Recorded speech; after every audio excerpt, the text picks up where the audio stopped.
被討厭的 podcast 係一個探討情緒管理嘅 podcast。喺呢一度，希望透過唔同嘅議題去幫助大家將一啲唔同嘅理論融入生活，令大家喺呢個高壓嘅社會上面，即使遇到唔開心，依然能夠開開心心去過每一日。大家好，歡迎嚟到被討厭的 podcast， 我係你哋嘅主持 Wonnie。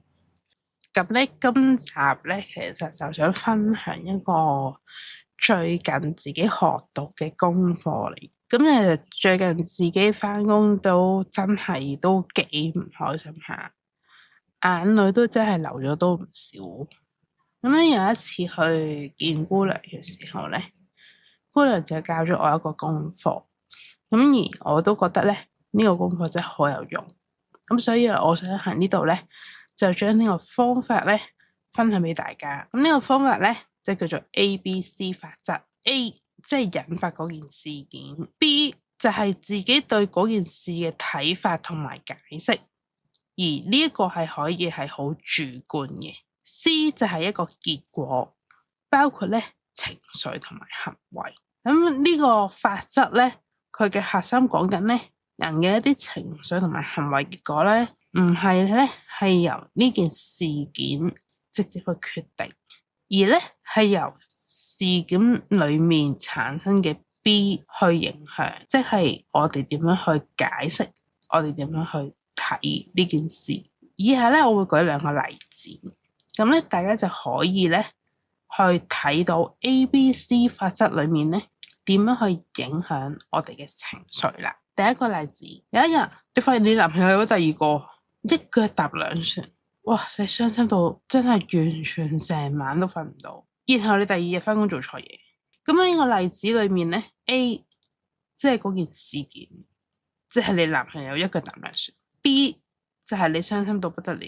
而 C 就係你唔夠瞓，然後返工做錯嘢。咁正常就會覺得，我做錯嘢都係因為我男朋友啦，唔係佢一腳踏兩船，會搞到我而家咁樣。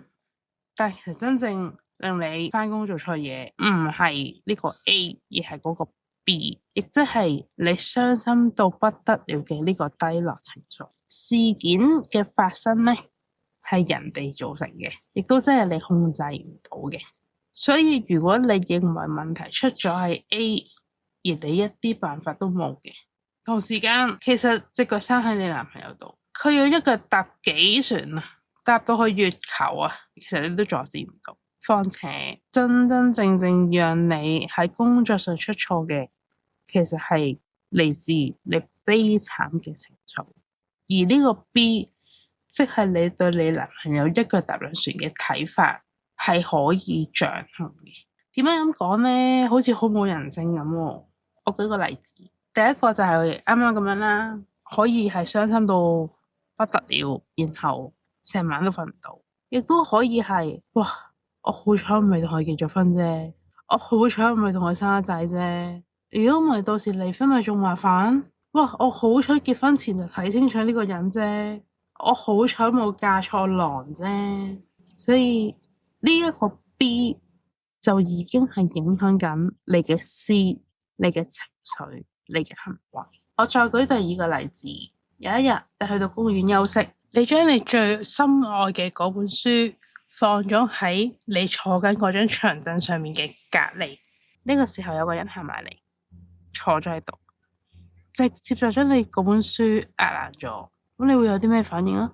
喂，第一下梗係嬲啦，你梗係想嚼佢啦，點可以隨便冇睇清楚就坐低整翻人哋啲嘢㗎？但係如果呢個時候我同你講，其實佢係慢嘅，你又會點睇呢？你仲會唔會好嬲呢？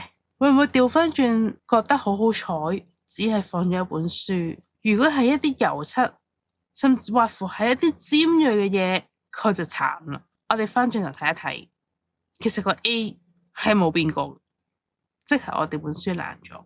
但係我哋個 B 點樣去睇呢件事情，就會引起唔同嘅情緒。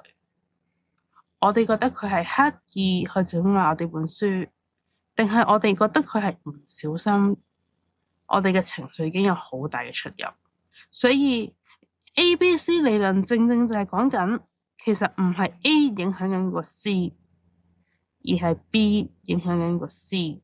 我哋點樣去睇嗰件事，就係講緊我哋嘅情緒，用一個唔同嘅角度去睇同一件事，我哋會換嚟唔同嘅情緒結果。所以我學到嘅功課就係，當我再去有情緒嘅時候，有唔開心嘅時候，我會攞支筆出嚟寫低晒成個故事，我嗰日發生咗啲乜嘢事，我有啲乜嘢情緒，然後我再去圈翻嗰個客觀嘅事實，嗰個 A 出嚟，同埋嗰個 B 出嚟。當我做咗幾次之後，我發現原來同一個 A 真係可以多過同一個 B 啊！呢個係我以前都唔相信嘅嘢。以前我都係覺得 A 就等於 B， 但原來當你慢慢去學識做呢個功課嘅時候，你會發現一個 A 真係可以有好多個 B 嘅。而當你有咗唔同嘅 B 嘅時候，你其實都係放過咗自己。正如大家都有聽過一個眼仔有兩邊嘅呢一句說話，所以我想鼓勵下有緣聽到呢一集嘅你哋，當你哋遇到一啲有情緒嘅時候，不妨都試下呢個功課啦。好啦，今集去到呢度，我哋下次再見啦，拜拜。